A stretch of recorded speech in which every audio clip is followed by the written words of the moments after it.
Hello, എല്ലാവർക്കും അസ്സലാമു അലൈക്കും. പിന്നെ ഞാൻ ഇന്ന് ഒരു ചോദ്യത്തിനുള്ള ഉത്തരം കൊണ്ട് തന്നെ വന്നിരിക്കുന്നത്. എൻ്റെ ഒരുപാട് ചോദ്യങ്ങൾ ഇന്ന് വരുമ്പോൾ സീരിയസ് ആയിട്ടുള്ള അത്രയും വീണ്ടും ചോദിക്കുന്ന ചോദ്യങ്ങൾക്ക് ഉത്തരം കൊടുക്കാന്ന് വിചാരിച്ചു. അപ്പൊ ഞാൻ ഇന്ന് പറയാൻ പോണത്, എന്റെ തൊണ്ടവേദന വന്നപ്പോൾ ഞാൻ ഡോക്ടറെ കാണിച്ചില്ലല്ലോ. അപ്പൊ എന്താ ഇൻഷുറൻസ് ഇല്ലാത്ത, അമേരിക്കൻ സിറ്റിസൺ ആയതുകൊണ്ട് ഇൻഷുറൻസ് ഇല്ലാത്തത് എന്താന്നൊക്കെ ചോദിച്ചിട്ട് ഒരുപാട് മെസ്സേജസ് എനിക്ക് വന്നിട്ടുണ്ടായി. ഒരുപാടെന്ന് പറഞ്ഞാൽ ഒരുപാട് മെസ്സേജ് ഉണ്ട്. അപ്പൊ ഞാനിപ്പൊ നിങ്ങൾ വിചാരിക്കുന്നത് എന്താ ഇവള് വണ്ടിയിൽ മാത്രം ഇരുന്നിട്ട് വീഡിയോ ഇടണേ, വീട്ടിൽ ഇരുന്നിട്ട് ഇടാൻ പാടില്ലെന്ന്. ഞാനിപ്പോ ബാബാസിന് ഡോക്ടർ അപ്പോയിന്റ്മെന്റ് ഉണ്ടായിരുന്നു. അപ്പൊ അവളെ ഇറക്കി വിട്ടു. അവൾക്ക് 16 വയസ്സായതുകൊണ്ട് തന്നെ അവളുടെ കൂടെ ഞാൻ പോണ്ട. അപ്പൊ ഞാൻ താഴത്ത് വണ്ടിയിൽ ഇരിക്കുകയാണ്. അന്നേരം അവളെ വെയിറ്റ് ചെയ്തിരിക്കുമ്പോ ഞാൻ വിചാരിച്ചു ഫ്രീ ടൈം കുറച്ച് കിട്ടുമ്പോ വീഡിയോ എടുക്കാന്ന് വിചാരിച്ചു. ഞാൻ വീട്ടിലിരിക്കുമെന്ന് പറഞ്ഞിട്ടുണ്ടെങ്കിൽ വീട്ടിലധികം അങ്ങനെ ഇരിക്കാറില്ല. ഇരുന്നാൽ തന്നെ ഒരുപാട് പണി, നിങ്ങൾക്ക് എല്ലാവർക്കും അറിയാലോ, ഒരുപാട് ജോലി ഉണ്ടാവും, തിരക്കിലായിരിക്കും. പിന്നെ തിരക്കിലും ആയിരിക്കും, ഒരുപാട് കാര്യങ്ങൾ ചെയ്യാനുണ്ടാവും. അതുകൊണ്ടാണ് വീട്ടിൽ നിന്ന് വീഡിയോ പരമാവധി എടുക്കാത്തത്. പിന്നെ വീടിന്റെ ടൂർ ഇടാനൊക്കെ എല്ലാവരും പറഞ്ഞിട്ടുണ്ട്. ഇൻഷാല്ലാ ഞാൻ ഇടാം. അപ്പൊ അതുകൊണ്ടാണ് ഇപ്പൊ ഞാൻ ബാബാസിനെ വെയിറ്റ് ചെയ്ത്. അത് ചിലപ്പോ 2 മണിക്കൂർ എടുക്കും ഇവിടുത്തെ ഡോക്ടറിന്റെ. അത് ഞാൻ പറഞ്ഞു വരുന്നത്, എനിക്ക് ഇൻഷുറൻസ് ഇല്ലാത്തതിന്റെ കാരണം എന്താന്ന് ഞാൻ പറയാം. എന്റെ ഹസ്ബൻഡ് മരിച്ച സമയത്ത് എനിക്ക് ഇൻഷുറൻസ് ഉണ്ടായിരുന്നു. അതായത് ഗവൺമെന്റ് ഇൻഷുറൻസ് ഉണ്ടായിരുന്നു, ഓർഗൻ ഇൻഷുറൻസ്. അത് കഴിഞ്ഞ് ഞാൻ ഡ്യൂട്ടിക്കൊക്കെ പോകാൻ തുടങ്ങി, ഡ്രൈവിംഗ് ഒക്കെ തുടങ്ങി കഴിഞ്ഞപ്പോൾ അത് അവർ ക്യാൻസൽ ചെയ്തു. അത് ക്യാൻസൽ ചെയ്ത് കഴിഞ്ഞപ്പോൾ അവര് പിന്നെ ലെറ്റർ അയക്കും ക്യാൻസൽ ചെയ്തെന്നും പറഞ്ഞിട്ട്. അങ്ങനെ ക്യാൻസൽ ചെയ്തു. ആ സമയത്ത് എനിക്ക് കഴിഞ്ഞ വർഷം ഒരു എമർജൻസി സർജറി വേണമായിരുന്നു കേട്ടോ. അതായത് ഇവിടെ ഇൻഷുറൻസ് ഉണ്ടായാലും അർജന്റ് കെയറിൽ പോലെ നടക്കുള്ളൂ. അല്ലാതെ നമ്മൾ അപ്പോയിന്റ്മെന്റ് എത്ര സുഖമില്ലെങ്കിലും നമ്മൾ അപ്പോയിന്റ്മെന്റ്, ഇന്നിപ്പോ പനി, തലവേദന, ഒരു ഹാർട്ട് അറ്റാക്ക് ഉണ്ടായിന്ന് വിചാരിച്ചോ, അപ്പോയിന്റ്മെന്റ് എടുത്തിട്ട് പോവുകയാണെങ്കിൽ നമുക്ക് ചിലപ്പോൾ 2 മാസം കഴിഞ്ഞിട്ട് നമുക്ക് അപ്പോയിന്റ്മെന്റ് കിട്ടുള്ളൂ.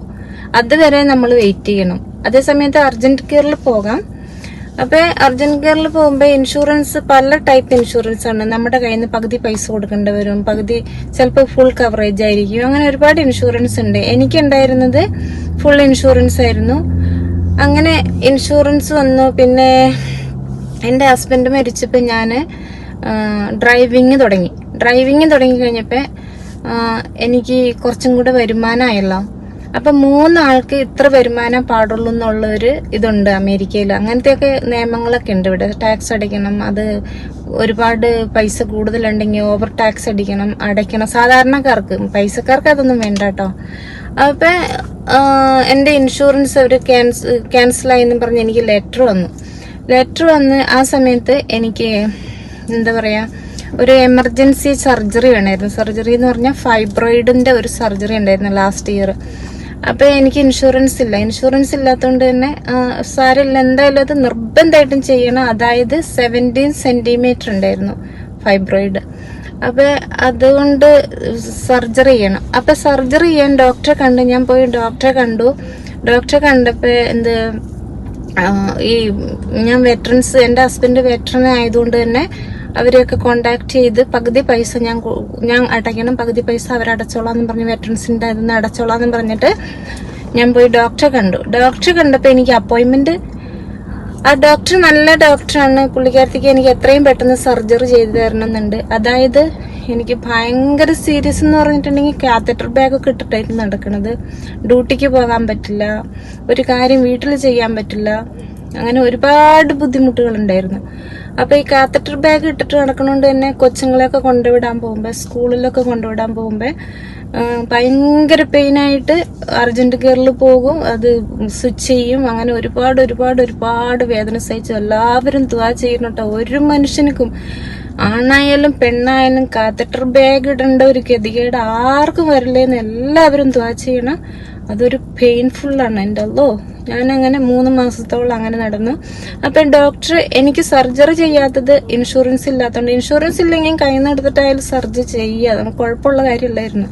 പക്ഷെ എനിക്കിവിടെ ആരുമില്ല. ബാബാസിനും ജയജുട്ടനും മൈനറാണ്, അവർക്ക് എന്നെ നോക്കാൻ പറ്റില്ല അങ്ങനെ പറഞ്ഞ് ഡോക്ടർ നീട്ടി കൊണ്ടുപോയി. പിന്നെ എൻ്റെ കൂടെ വർക്ക് ചെയ്യണ ഒരു പെണ്ണുണ്ടായിരുന്നു. അപ്പൊ എന്റെ കൂടെ വർക്ക് ചെയ്യണ ഞാൻ 10 വർഷമായിട്ട് അറിയണ ഞങ്ങൾ കൂടെ 10 വർഷമായിട്ട് വർക്ക് ചെയ്യണ, അവൾക്ക് എന്ത് ഹെൽപ്പ് വേണമെങ്കിലും ഞാൻ പോയി സഹായിക്കുന്നതാ. ഞാനിപ്പോ അവളെ വിളിച്ചു പറഞ്ഞു, ഞാൻ ജോലിക്ക് പോണില്ല എന്നൊക്കെ അവൾക്ക് അറിയാം. അവളെ വിളിച്ചു പറഞ്ഞപ്പോ അവള് പറഞ്ഞു ഞാൻ വരാന്ന് പറഞ്ഞ് ഞാൻ ഡോക്ടറെ അടുത്ത് അപ്പോയിന്റ്മെന്റ് ഒക്കെ ബുക്ക് ചെയ്ത് അപ്പോയിന്റ്മെന്റിന്റെ 2 ദിവസം മുമ്പ് തുടങ്ങി അവള് ജന്മം ചെയ്ത ഞാൻ വിളിച്ച ഫോൺ എടുക്കൂല. അവളെന്ന് പറഞ്ഞ ഞാൻ പേരൊന്നും പറയുന്നില്ല, കാരണം അവള് കണ്ട അതൊരു ഇതാണ്, ഞങ്ങളിപ്പം മിണ്ടാറ് സംസാരിക്കാറൊന്നുമില്ല. അപ്പൊ അങ്ങനെ അവള് വന്നില്ല. അപ്പൊ ഞാൻ പിന്നെ എന്താ ചെയ്യാന്ന് ഒരു പിടിയില്ല. ഇവരാണെങ്കിൽ സർജറി ചെയ്യൂല, ആരെങ്കിലും ഇല്ലാണ്ട് നോക്കാൻ ആള് വരണം, ഇത് പിന്നെ നോക്കാൻ ആള് വേണം, ഹോസ്പിറ്റലിൽ കൊണ്ടുവരാൻ ആള് വേണം, കൊണ്ടുവിടാൻ വേണം, അങ്ങനെയൊക്കെ പറഞ്ഞ് ഡോക്ടർ എനിക്ക് സർജറിക്കുള്ള അപ്പോയിന്റ്മെന്റ് തരുന്നില്ല. ഞാൻ ഈ കാത്തറ്റർ ബാഗ് കൊണ്ട് എൻ്റെ ഇത്രയും കഷ്ടപ്പാട് കാത്തറ്റർ ബാഗ് ഇട്ടാലുണ്ടല്ലോ. അത് കഴിഞ്ഞ് ഞാൻ പിന്നെ എൻ്റെ കൂടെ വർക്ക് ചെയ്തൊരു നേഴ്സ് ഉണ്ടായിരുന്നു, പുള്ളിക്കാരത്തി ഏഷ്യക്കാരിയാ. പുള്ളിക്കാരത്തി എന്നെ ഇടയ്ക്കിടെ എൻ്റെ ഹസ്ബൻഡ് മരിച്ചത് പിന്നെ എന്നെയും മക്കളെയും വിളിച്ച് അന്വേഷിക്കാറുണ്ട്. 2 മാസമൊക്കെ കൂടുമ്പോൾ എന്നെ വിളിക്കും. അപ്പൊ ഞാൻ പുള്ളിക്കാരത്തിയോട് പറഞ്ഞു ഇങ്ങനൊരു കാര്യമുണ്ട്, എന്താ ചെയ്യണ്ടെന്ന് എനിക്കറിയില്ല, ആരും ഇല്ലെങ്കിൽ ഉള്ള വിഷയട്ടോ, നമുക്ക് കൂടപ്പറപ്പങ്ങളൊന്നും ഇല്ലെങ്കിൽ. അപ്പൊ പുള്ളിക്കാരത്തി പറഞ്ഞു എന്തായാലും അപ്പോയിന്റ്മെന്റ് ക്യാൻസൽ ചെയ്യണ്ട, ഞാൻ വരാന്ന് പറഞ്ഞു. അങ്ങനെ പുള്ളിക്കാരത്തി തന്നെ വന്ന്, പുള്ളിക്കാരത്തിയുടെ കാറും കൊണ്ട് വന്ന് ഞാൻ ഡ്രൈവ് ചെയ്തിട്ട് തന്നെ ഹോസ്പിറ്റലിലൊക്കെ പോവാറ് കാത്തറ്റർ ബാഗ് ഇട്ടിട്ടും, കാരണം പെയിൻ വരുമ്പോ പോവാതിരിക്കാൻ രക്ഷയില്ല, കാത്തറ്റർ ബാഗ് സ്വിച്ച് ചെയ്യണല്ലോ. അങ്ങനെ പുള്ളിക്കാരത്തി 2 ദിവസം കഴിഞ്ഞപ്പോ കാർ കൊണ്ട് വന്നു. ഇത് ഡോക്ടറെ അടുത്ത് അപ്പോയിന്റ്മെന്റ് എടുത്തിരിക്കുന്ന ഡോക്ടറെ അടുത്ത് സംസാരിക്കാനാണ്.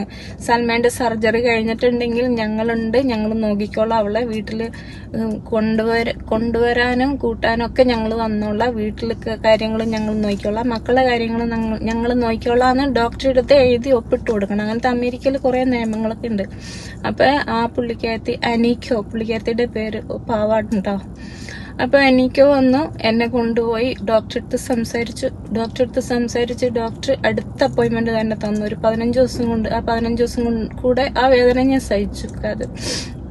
അങ്ങനെ 15 ദിവസം കൊണ്ട് അപ്പോയിന്റ്മെന്റ് തന്നു. എനിക്ക് സർജറി. ഈ സർജറിയുടെ അന്ന് ഈ അനിക്കോയ്ക്ക് എന്തോ ഫാമിലി വിഷയം ഉണ്ടായിട്ട് പുള്ളിക്കാരത്തിക്ക് വരാൻ പറ്റിയില്ല എന്ന് പറഞ്ഞാൽ പിന്നെ ഞാൻ എൻ്റെ ഏട്ടനെ വിളിച്ചു. ഏട്ടൻ എന്ന് പറഞ്ഞിട്ടുണ്ടെങ്കിൽ എൻ്റെ ഹസ്ബൻഡിന്റെ ഏട്ടനും പെങ്ങളും ഇവിടെ താമസിക്കുന്നുണ്ട്. ഏട്ടനെ വിളിച്ചപ്പോ ഏട്ടൻ എവിടെയോ അകലെയായിരുന്നു. അപ്പൊ ഇവിടെയൊക്കെ എന്ന് പറഞ്ഞിട്ടുണ്ടെങ്കിൽ എന്തെങ്കിലും ആവശ്യം ഉണ്ടെങ്കിൽ ഒരാഴ്ച മുമ്പൊക്കെ പറയണം, കൂടപ്പിറപ്പാന്ന് പറഞ്ഞിട്ടൊന്നും കാര്യമൊന്നുമില്ല. പിന്നെ ഞാൻ പെങ്ങളെ വിളിച്ചു, അന്ന് സർജറി നടക്കണല്ലോ. പെങ്ങളെ വിളിച്ചപ്പോ പെങ്ങള് വന്ന് എന്നെ ഹോസ്പിറ്റലിൽ കൊണ്ടുപോയിട്ട് ഡോക്ടറോട് സംസാരിച്ച് ഞാൻ നോക്കിക്കോളും, കുഴപ്പമൊന്നുമില്ല എന്ന് പറഞ്ഞ് ഡോക്ടറോട് സംസാരിച്ച് എൻ്റെ സർജറി കഴിഞ്ഞു. അന്ന് തന്നെ എൻ്റെ സർജറി കഴിഞ്ഞു. ഞാനാണെങ്കിൽ സർജറി കഴിഞ്ഞിട്ട് 24 മണിക്കൂറായിട്ട് കഴിഞ്ഞപ്പോൾ എനിക്ക് ഓർമ്മ വേണം. അപ്പോഴത്തേക്ക് അനീക്കോ വിളിച്ച് വീട്ടിലൊക്കെ പറഞ്ഞായിരുന്നു. അനീക്കോ ഡോക്ടറെ വിളിച്ച് വീട്ടിലൊക്കെ പറഞ്ഞു. പിന്നെ എൻ്റെ പെങ്ങള് സർജറി കഴിഞ്ഞിട്ട് വന്നൊന്നുമില്ല, പെങ്ങള് ഡോക്ടറെ വിളിച്ച് കാര്യങ്ങളൊക്കെ അന്വേഷിച്ച് അങ്ങനെ എൻ്റെ സർജറി കഴിഞ്ഞു. അത് ഇവിടുത്തെ കാര്യം പറയാണ്, എത്ര സുഖമില്ലെങ്കിലും അപ്പോയിന്റ്മെന്റ് കിട്ടണമെങ്കിൽ മാസങ്ങളോളം വെയിറ്റ് ചെയ്യണം. എൻ്റെ അവസ്ഥ, എൻ്റെ ഡോക്ടർ നല്ല ഡോക്ടറായിരുന്നു. പിന്നെ ഡോക്ടർ നന്നായിട്ട് കാര്യമില്ലല്ലോ, ആരും നോക്കാനില്ല. കിഡ്സ് മൈനർ ആയതുകൊണ്ട് തന്നെ അവരെടുത്ത ആളില്ലാതെ അവർ ചെയ്യില്ല. വീട്ടിൽ ഒറ്റയ്ക്ക് മക്കളൊന്നും നിർത്താൻ പാടില്ല, അങ്ങനത്തെ നിയമങ്ങളൊക്കെ ഉണ്ട് ഇവിടെ. അങ്ങനെ അനീക്കൊക്കെ വരാൻ പറ്റില്ല. പിന്നെ സർജറി കഴിഞ്ഞ് 24 മണിക്കൂർ കഴിഞ്ഞപ്പോഴാണ് എനിക്ക് ബോധം വീണത്. വലിയ സർജറി ആയിരുന്നു, നിങ്ങൾക്ക് തന്നെ അറിയാമല്ലോ. 17 സെന്റിമീറ്റർ ഫൈബ്രോയിഡ് ഉണ്ടെന്ന് പറയുമ്പോൾ തന്നെ അത് ഭയങ്കര ഇതായിരുന്നു. അങ്ങനെ വന്ന് പിറ്റേ ദിവസം അനീക്ക് ഹസ്ബൻഡും കൂടെ വന്ന് എന്നെ കണ്ടു, ഫോട്ടോ ഒക്കെ എടുത്ത് വീട്ടിലേക്കൊക്കെ അയച്ചു കൊടുത്തു. മിച്ചിക്കും തെസ്നിക്കൊക്കെ അയച്ചു കൊടുത്തു. പിന്നെ ഒരാഴ്ച ഞാൻ ഹോസ്പിറ്റലിൽ കിടക്കേണ്ട വന്നു, കാരണം അത്രയ്ക്ക് ഇത് വലിയ സർജറി ആയതുകൊണ്ട് തന്നെ. പിന്നെ വീട്ടിൽ വരാൻ വേണ്ടിയിട്ട് അനീക്കോ നഴ്സായിട്ട് വർക്ക് ചെയ്യുന്നതായതുകൊണ്ട് തന്നെ പുള്ളിക്കാരത്തി ഈ ഹോസ്പിറ്റലിൽ നിന്നല്ല വർക്ക് ചെയ്യുന്നത്. പുള്ളിക്കാരത്തിക്ക് ഇങ്ങനെ കോള് വരുമ്പോൾ പോകണം, അങ്ങനത്തെ ഉള്ളൊരു നേഴ്സായിട്ട് ഇപ്പൊ അന്നേരം വർക്ക് ചെയ്തുകൊണ്ടിരുന്നത്. അപ്പൊ പുള്ളിക്കാരത്തേക്ക് എന്നെ ഡിസ്ചാർജ് ചെയ്തന്ന് പുള്ളിക്കാരത്തേക്ക് വർക്ക് ഉണ്ടായിരുന്നു, പുള്ളിക്കാരത്തേക്ക് വരാൻ പറ്റിയില്ല. അന്നേരം പുള്ളിക്കാരത്തി എന്നോട് വിളിച്ചു പറഞ്ഞു ഹസ്ബൻഡിന്റെ വീടാ. അത് മാത്രമല്ല പുള്ളിക്കാരത്തി 1 മണിക്കൂർ അകലെയാണ് താമസിക്കുന്നത്, ഞങ്ങളുടെ വീട്ടിൽ നിന്ന് 1 മണിക്കൂർ ദൂരത്താണ് പുള്ളിക്കാരത്തി താമസിക്കുന്നത്. അപ്പൊ ഞാൻ പറഞ്ഞു വേണ്ട. എന്നിട്ട് ഞാൻ പിന്നെ ഏട്ടനെ വിളിച്ചപ്പോ ഏട്ടൻ വന്നു. ഏട്ടനും ഏട്ടന്റെ വൈഫും കൂടെ വന്നു. ഏട്ടന്റെ വൈഫും കൂടെ വന്ന് എന്നെ വീട്ടിൽ കൊണ്ടുവിട്ടു. അങ്ങനെ പിന്നെ ബാബാസാണ് എനിക്ക് ഭക്ഷണം എന്ന് പറഞ്ഞിട്ടുണ്ടെങ്കിൽ ചോറും വെക്കും, ഓംപ്ലേറ്റും ഉണ്ടാക്കും. പിന്നെ പുറത്തുനിന്നുള്ള ഫുഡ് എനിക്ക് ഇഷ്ടമല്ല അമേരിക്കയിലത്തെ.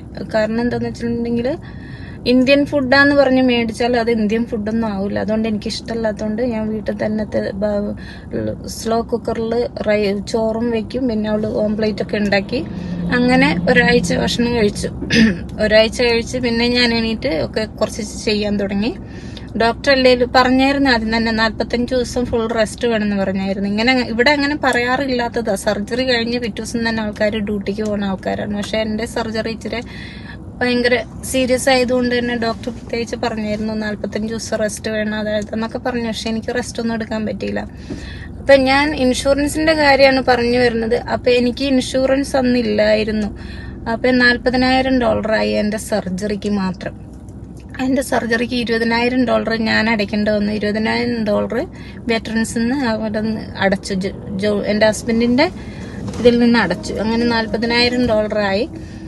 അപ്പൊ പറയാൻ വേണ്ടി വന്നത്, അപ്പൊ എനിക്ക് ഇൻഷുറൻസ് ഇല്ലാത്തതിന്റെ കാരണം ഈ കൂടുതൽ വർക്ക് ചെയ്യുന്നുണ്ട്, കൂടുതൽ ഇൻകം ഉള്ളത് കൊണ്ടാണ് ഇൻഷുറൻസ് അവർ ക്യാൻസൽ ചെയ്തത്. അപ്പൊ കുറെ ആൾക്കാർ ചോദിച്ചിട്ടുണ്ട് വർക്ക് എനിക്ക് ഡ്യൂട്ടി ഉള്ളതല്ലേ അവിടെ നിന്ന് ഇൻഷുറൻസ് എടുത്തൂടെന്ന് ചോദിക്കാറുണ്ട്.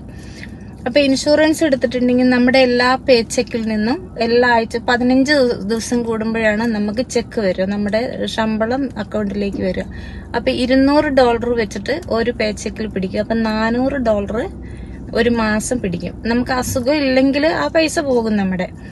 അപ്പൊ അത് മാത്രല്ല, ഇത് ജനുവരി, ഫെബ്രുവരി, മാർച്ച് ഈ 3 മാസങ്ങളിൽ നമുക്ക് എടുക്കാൻ പറ്റുള്ളൂ. അത് കഴിയുമ്പോ ഈ വർക്കിന്റെ ഇൻഷുറൻസ് ആട്ടോ പറയുന്നത്. അത് കഴിയുമ്പോ നമ്മള് പിന്നെ ജനുവരി, ഫെബ്രുവരി, മാർച്ച് വരെ ടൈമുണ്ട് നമുക്ക് ഇൻഷുറൻസ് എടുക്കാൻ വേണ്ടിയിട്ട്. അപ്പൊ ആ ടൈമിൽ ഞാൻ എടുത്തില്ലായിരുന്നു ഇൻഷുറൻസ്. അപ്പൊ ചോദിക്കും ഇപ്പൊ ജനുവരി, ഫെബ്രുവരി, മാർച്ച് കഴിഞ്ഞല്ലോ എന്ന്. അപ്പൊ ഞാൻ വിചാരിച്ചു ഈ അസുഖമൊന്നും വരില്ലായിരിക്കും, ഈ $400 എല്ലാ പേച്ചേക്കൊന്നും കൊടുക്കണ്ടേ. അതുകൊണ്ട് ഞാൻ മടിച്ചിട്ട് എടുത്തില്ല. പിന്നെ ഞാൻ ഗവൺമെന്റിലേക്ക് ഒന്നുകൂടെ വിളിച്ചു നോക്കാന്ന് കരുതി. പിന്നെ വിളിക്കാൻ ഒരുപാട് ടൈം എടുക്കും, 2-3 മണിക്കൂറൊക്കെ വേണം. അപ്പൊ ഞാൻ വിളിച്ചില്ല. ഇപ്പൊ തൊണ്ടവേദന വന്നപ്പോഴാണ് ഇൻഷുറൻസിന്റെ സീരിയസ്നെസ് ഞാൻ മനസ്സിലാകുന്നത്. അപ്പൊ ഇവിടെ എന്ന് പറഞ്ഞിട്ടുണ്ടെങ്കിൽ ഒരു ദിവസം ഞാൻ ജയചൂട്ടൻക്കും ബാബാസിനും ഇൻഷുറൻസ് ഉണ്ട്. അപ്പൊ ഒരു ദിവസം ജയചൂട്ടൻക്ക് സുഖമില്ലാതെയായി. അവന് പനി വിട്ടു മാറണില്ല. അങ്ങനെ ഞാൻ അർജന്റ് കെയറിൽ പോയിട്ട് രാവിലെ ഞങ്ങൾ പോയിട്ട് വന്നത് രാത്രി 8 മണിക്ക്. അവിടെ ചെല്ലുമ്പോൾ നമ്മുടെ പ്രഷർ, ഷുഗർ എല്ലാം ചെക്ക് ചെയ്യും. വൈറ്റൽസ് ഒക്കെ അവർ നോക്കും, വെയിറ്റ് നോക്കും, എല്ലാം നോക്കിയിട്ട് നമ്മൾ വിചാരിക്കും ഓ കഴിഞ്ഞു. പക്ഷെ അവിടെ ഇരുന്ന് 8 മണിക്കൂർ 10 മണിക്കൂറൊക്കെ ഇരിക്കണം അവിടെ.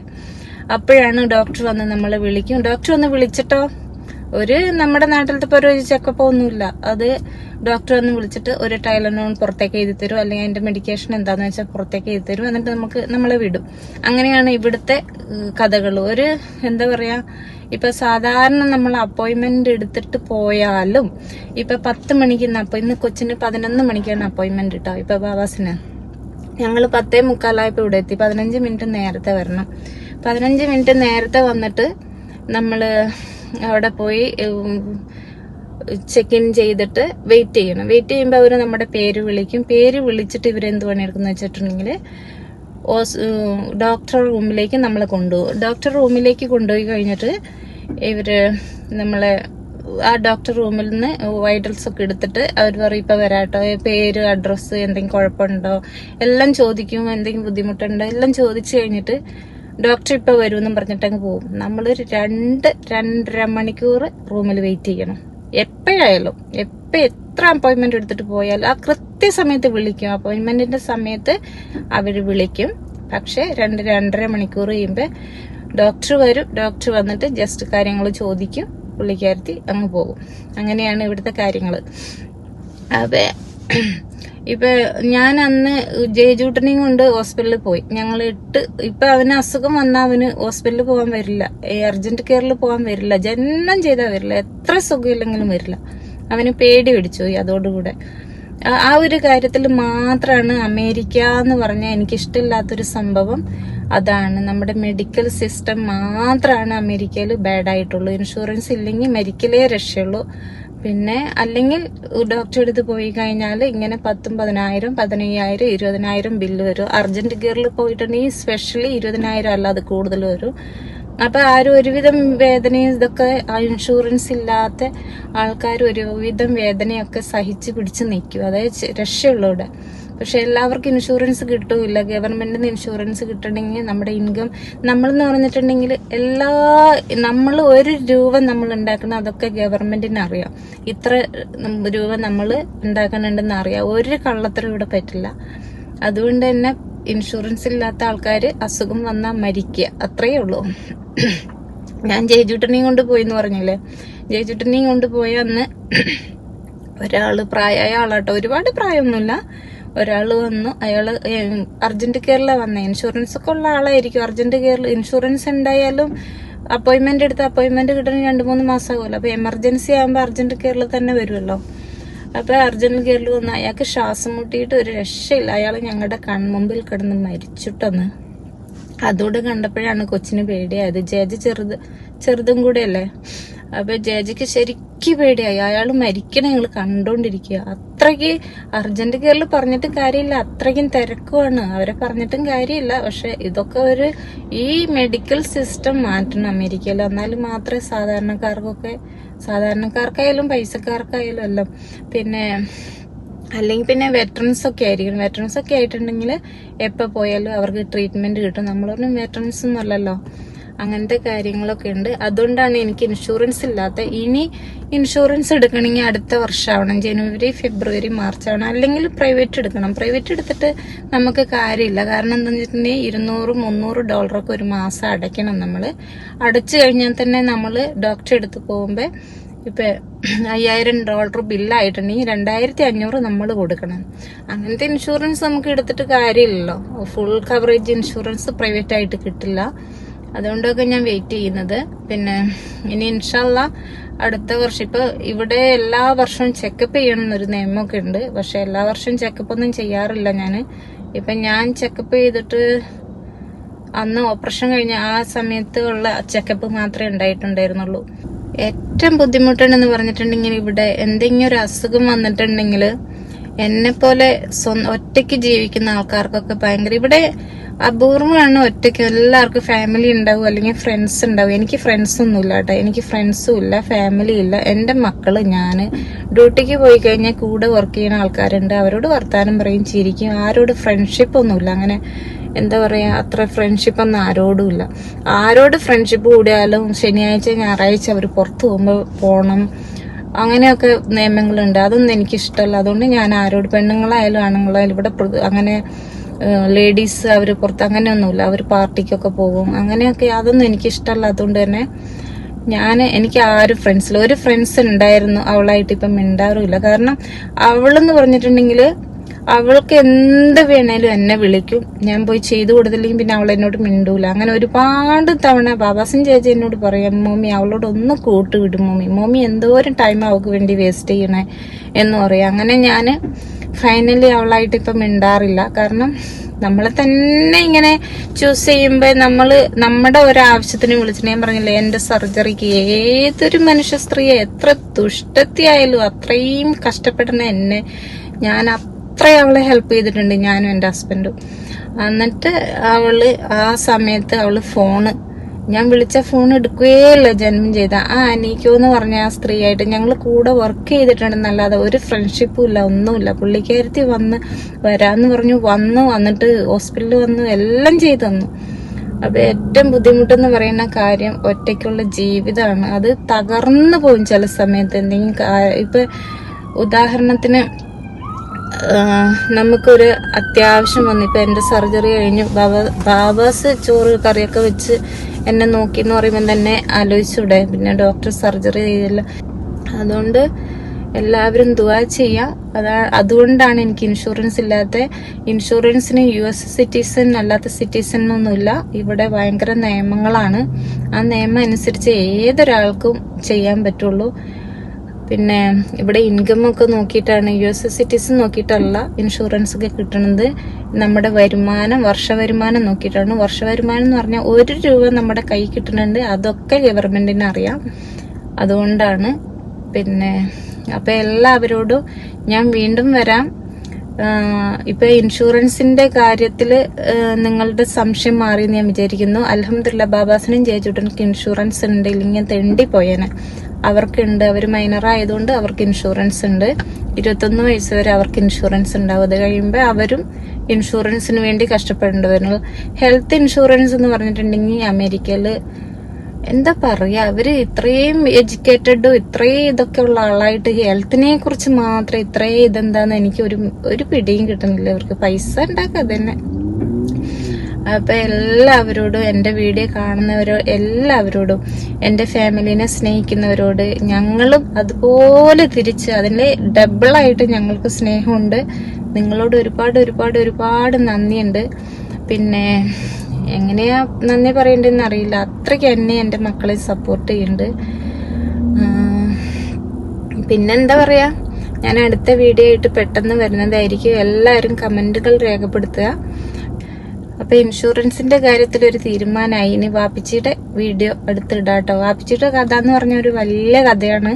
അതുകൊണ്ട് ഞാൻ അടുത്ത് പെട്ടെന്ന് തന്നെ വരാം. അതൊരു ഭയങ്കര ചരിത്രമുള്ള ഒരു കഥയാണ്. മൂവിനെ വരെ സിനിമയെ വരെ വെല്ലുന്ന ഒരു കഥയാണ് ഞങ്ങളുടെ വാപ്പിച്ചിയുടെയും ഞങ്ങളുടെയും കഥ. അത് ഞാൻ അടുത്ത വീഡിയോയിൽ പറയാൻ നോക്കട്ടെ. അപ്പൊ എല്ലാവരോടും വീണ്ടും വരാട്ടോ, ഇൻഷാ അല്ലാഹ്.